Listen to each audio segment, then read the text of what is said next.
No vídeo de hoje quero trazer para você uma aula sobre pullback. Inclusive existe até um meme na internet que é mais ou menos assim, olha só, com quantos anos você descobriu que na volta a gente compra?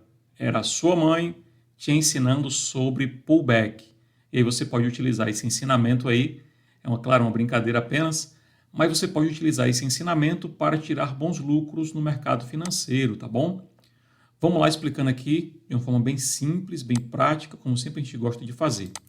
O mercado financeiro, embora que esteja em uma tendência de alta, perceba que é um canal de alta, mas nunca ele vai subir em linha reta. Ele vai subir de forma zigue-zague.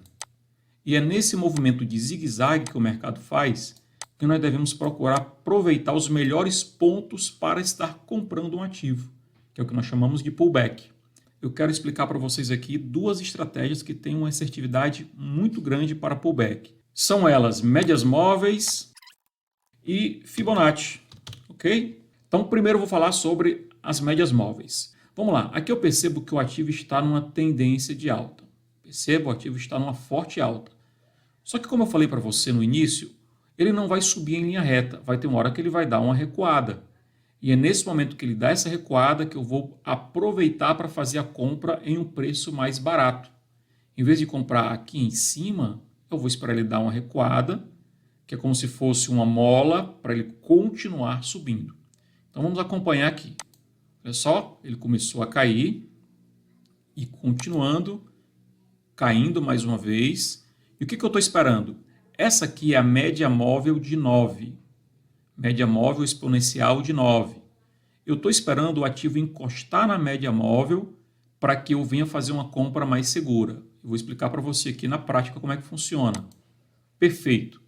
Nesse dia, ele não somente encostou na média móvel, que para mim já seria o suficiente, mas ele fez um doji. Então, o que eu faço?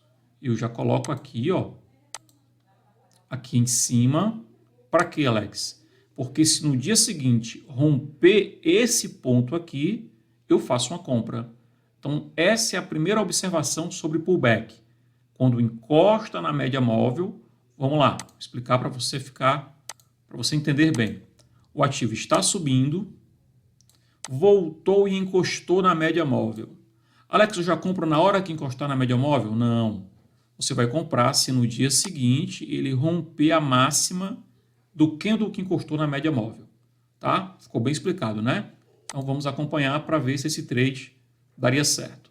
Dia seguinte, ele, perfeito. Foi com tanta violência então, inclusive, né? Não é comum ser tanta violência assim não, tá? Mas esse aqui nós temos um exemplo que ele subiu, né? Rompeu aqui e subiu bastante, já dando aí um bom lucro. Vamos ver que lucro seria esse aqui?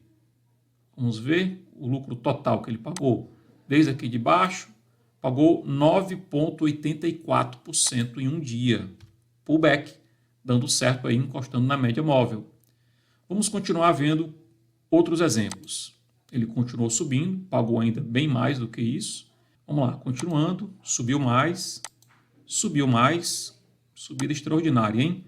Continuou subindo, deixando já um candle de um pouco indecisão. Pronto, começamos a ter movimentação de queda. Vamos ver só quanto foi que ele pagou de lucro. Desde aqui embaixo até lá em cima, ele chegou a pagar um lucro de 40%. Um lucro considerável. Mas vamos ir procurar então agora próximos trades. Percebi que ele começou a cair, então eu vou ficar de olho onde? Na média móvel, porque eu já vi que ele tem um costume de encostar na média móvel e voltar a subir. Então eu estou olhando aqui primeiro média móvel, depois nós vamos passar para a Fibonacci, tá? Continuando. Opa, parece que ele quer continuar subindo, vamos lá ver? Continuou subindo. Então aqui ele não me deu nenhum setup de entrada pela média móvel. Seria um trade um pouco arriscado, eu não entraria aqui não. Tá bom? Vamos lá continuar. Começou a cair. Já estou olhando para a média móvel novamente, hein? Encostou na média móvel, só que ele encostou caindo bem. O que eu faço inicialmente? Já viu aqui, ó, e coloco aqui em cima, porque como ele encostou na média móvel, se ele no próximo dia romper esse candle aqui, seria uma compra. Próximo detalhe, como ele rompeu a média móvel, eu já posso ir para outra estratégia, que é a Fibonacci. Como é que funciona, Alex? Você vem aqui nessa ferramenta, olha só, preço de Fibonacci, clica desde o topo, é importante estar com essa ferramentazinha aqui acionada, que é o imã, tá? Você vem, ó, desde o topo, clica, segura e vem até o último fundo. Perfeito? Então eu tenho uma região de Fibonacci que eu chamo região de 50%. Como é que eu faço? Eu faço dessa forma. Pego o quadradinho aqui, ó, e eu venho desde a região dos 38,2 da Fibonacci até a região do 61,8, faço um quadrado e eu vou considerar toda essa região do quadrado, já posso até apagar aqui a Fibonacci, eu vou considerar toda essa região do quadrado como região de 50% da Fibonacci, tá bom? Então, tudo que abrange aqui, ó, dentro dessa região do nosso quadrado, o que acontecia aqui dentro, eu estou considerando como região de 50% de Fibonacci. Ou seja, caso ele venha perder essa mínima aqui, para mim ele perdeu a região de 50% de Fibonacci. Caso ele venha ganhar aqui em cima, ele ganhou a região de 50% de Fibonacci, tá bom? Então temos esses princípios aqui para trabalhar com região.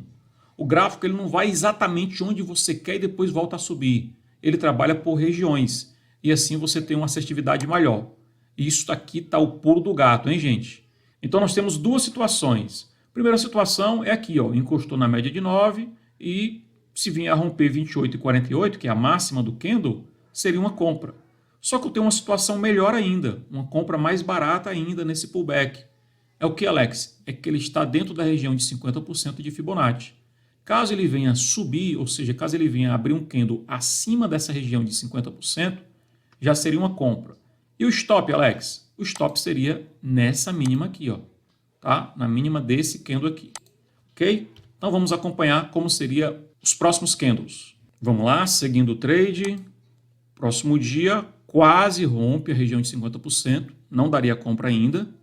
Tá? Mas perceba que ele está trabalhando dentro dessa região. Próximo candle, ainda não. E o próximo subiu. Então aqui daria uma compra. Então eu estou utilizando agora não a média móvel. Eu estou utilizando Fibonacci, ok? E aí vamos ver como seria nos próximos dias. Já vou apagar aqui. Vamos ver como seria. Subiu. Candlezinho de decisão, dá um pouquinho de dúvida, um pouquinho de receio. Mas vamos lá. Continuou subindo e foi embora. Quando ele rompe esse topo aqui, tem muita gente que compra no rompimento do topo, tá? Tem muita gente que vai comprar nesse rompimento aqui. Então, naturalmente, quando ele rompe o topo, o último topo, a tendência dele continuar subindo. Só que a vantagem é que eu não comprei aqui em cima. Eu comprei onde? Eu comprei aqui embaixo. Maravilha, né? Então, quando tem gente comprando aqui, eu já estou saindo da operação. É por isso que existe muito falso rompimento de topo, gente. Gente, essa aula aqui é fantástica, hein? Por isso que existe muito falso rompimento de topo. Porque quando tem gente que vai comprar no rompimento do topo, tem gente que está saindo. Quer ver quanto é que já tem de lucro aqui? Ó? Vamos ver o lucro. Desde a entrada, que foi aqui nesse rompimento, subindo, já está dando 23% de lucro. Então, 23% está bom de lucro? Está excelente. Muita gente vai sair para esperar um novo pullback. E aí é onde fica a gente preso, às vezes, nas operações. Vamos ver como é que continua o trade aí. Começou a descer, continuou descendo. Mais uma vez, vamos procurar outras oportunidades, tá bom? Vai ter hora que vai dar stop loss, gente. Mas você está vendo que até agora está funcionando. Encostou na média de 9. Eu já faço o quê? Coloco aqui. Se ele vier candle a subir acima desse ponto aqui, eu faço a compra, porque ele encostou na média de 9. Mas, vamos ver, não se toma decisão precipitada. Sempre é importante aguardar o que vai acontecer para você tomar a sua decisão. Lembra desse princípio, a bolsa sempre vai te dar oportunidades, tá? Olha só. Caindo aqui, aí eu já vou traçar uma Fibonacci. Duas coisas eu posso fazer aqui, ó. Primeira, eu vou diminuir o ponto aqui. Por que, Alex? Porque esse candle, ele não rompeu o candle anterior, que foi o que encostou na média móvel. Então, já vou considerar esse. Aqui já daria uma compra, tá? Além disso, eu vou traçar a Fibonacci para ver como é que está a minha região. De cima, com o imãzinho acionado, tá? Que fica mais fácil. Clica em cima do topo, puxa até embaixo. Vou fazer mais uma vez o quadradinho aqui, ó. Eu desligo o imã, né? E eu faço o meu quadradinho mais uma vez. Apago aqui a Fibonacci, já tenho a minha região. Então aqui, vamos lá, vamos aprender. Perceba que aqui ele veio abaixo da região de 50%, só que ele não fechou abaixo. Quando você vê pavio, é o que nós chamamos de falso rompimento, ele não fechou abaixo. Isso é uma informação muito importante, tá bom?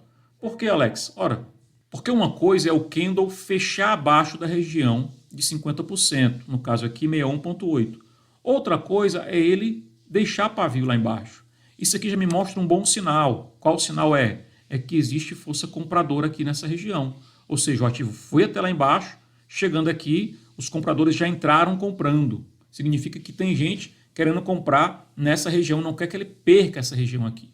Tá bom? Então temos dois pontos de entrada e eu tenho aqui uma confluência, que isso é muito bom. Qual que é a confluência, Alex? Lembra que eu falei para você? Olha só, setup da média móvel e o setup da região da Fibonacci. Os dois estão dentro da mesma região aqui. Então isso é bacana. Tá? Vamos ver como é que se comporta. Fez um doji, indecisão, tá? Não fechou acima lá, né? Perceba, foi, mas não foi. Continuando, aí sim, aqui seria uma compra.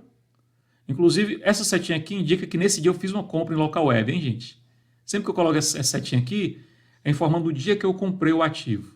Então, nesse dia eu comprei local web, e aí continuando o trade. Esse candle aqui me deixou um pouquinho preocupado, é um doji. Pensei que poderia voltar a cair, mas aí ele subiu bem no dia seguinte, tá? Dando e pagando um excelente lucro. Começou a cair de novo, Alex. Vamos lá. Encostou na média móvel, apago tudo. Já vamos procurar outros trades. Gente, aqui é swing trade. Isso aqui é aula pullback, é aula para swing trade, tá bom? Que eu estou passando para você. Se for position trade, se for buy holding, é tudo totalmente diferente. Aqui é swing trade puro. Vamos lá, e swing trade é aquilo que você vai pegar 5%, 10% e sai fora do trade. O candle encostou na média móvel, eu já vou clicar aqui para fazer a compra aqui em cima. Perfeito. Vamos traçar a Fibonacci, clico aqui, venho do topo até o fundo. Perfeito, estou dentro da região de Fibonacci. Vamos fazer o quadrado. Uma hora vai dar stop loss, né? Apaguei o quadrado e vamos acompanhar. Então, compra eu tenho onde, Alex? Eu tenho compra aqui acima, tá? Só que em vez de comprar aqui acima, eu já vou comprar caso ele venha romper aqui, tá bom? Qual que é a vantagem? A vantagem é que se eu comprar nesse rompimento, quando ele fugir aqui, ó, da região de 50%, o stop está bem curto. E sempre que eu vou fazer uma compra, o que eu olho? Eu olho o tamanho do stop. E olha o tamanho do stop. O stop fica curto. Ou seja, a compra seria aqui e o stop seria aqui. Dá bom ou não dá? Claro que dá. Então vamos ver como seria nos próximos dias. No próximo dia ele abriu aqui nesse candle, já dando a entrada. Ok? Deu entrada? Sim, deu entrada. E aí, Alex, deu stop loss? Sim, deu stop loss. Ok? Então, nesse aqui teria dado... Ah, Alex, mas é porque eu assisti um vídeo que o cara falou que tem uma estratégia que é 100% segura. Tudo na renda variável não tem nenhuma estratégia que vai ser 100% segura. Vai ter momentos que você vai tomar stop loss. O grande detalhe é que você ganhou aqui, ganhou aqui, ganhou aqui e perdeu aqui. Olha o tamanho da perda. Então, o que os setups fazem, os bons setups fazem, é fazer com que você ganhe mais e quando perda menos. Aqui tinha dado stop loss, mas vamos ver a porcentagem? O tamanho do stop, ele veio da entrada aqui e ele deu perda aqui, tendo um prejuízo aí de 4%. Ora, para quem ganhou 40, 30, 20, perder 4% eu acho que é justo, perfeito? Então vamos continuar olhando o trade. Como é que funcionaria os demais dias? Continuou caindo, e foi bom ou não foi ter tomado o stop curto aqui? Continuou, opa, doji, e continuou caindo. Então, olha como foi bom ter tomado o stop curto aqui. Qual que é o grande problema? É que tem gente que diz, não, vai subir, mas observa bem, analisa bem, principalmente quando ele perde a região de 50% de Fibonacci. Olha só, quando ele perde a região de 50% de Fibonacci, meu amigo, o que significa dizer, Alex? Significa dizer que ele vai buscar o último fundo. Onde é o último fundo? É aqui, ó. Buscou? Já foi lá, ó. Olha só, já foi lá buscar o último fundo. Tá vendo? Esse aqui, deixa eu colocar a setinha. Esse é o último fundo. E ele foi buscar o último fundo. Entendeu? Mas basicamente é isso que eu queria passar para vocês, ok? Que valeu a pena sair com um stop curto de 4% e quando ganhou, você ganhou bem.